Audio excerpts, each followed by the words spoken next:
11,53 12,7 gì chứ nó không có ống tới như này, ống nó chết rồi, nó bung rồi đó, nó không được rồi nãy một con lên mạnh đó nó không được,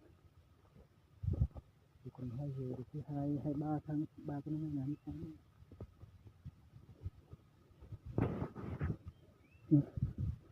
từ ngày kia đi nó không cao chứ kìa, mình gặp xuống mình hay có 3 đến 10 giờ tình trạng con trưa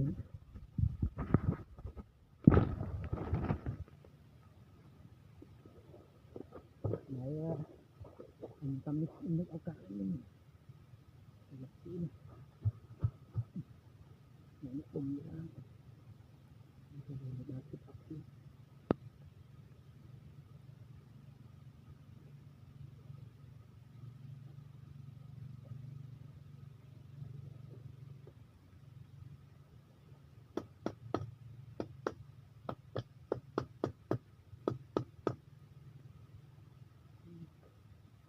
cái lên nó chỉ ở bên này nó không nước nó quay nó mờ không sao đặt vào lấy xuống vào lấy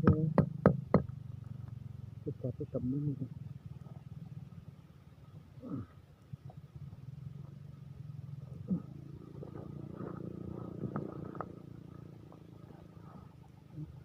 cái phốt này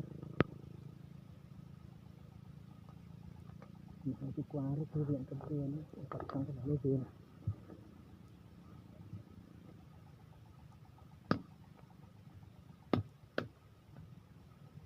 một khoảng một cái một bên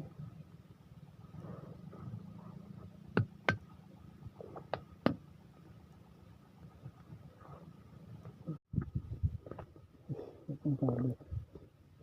cái lấy đặt xuống này.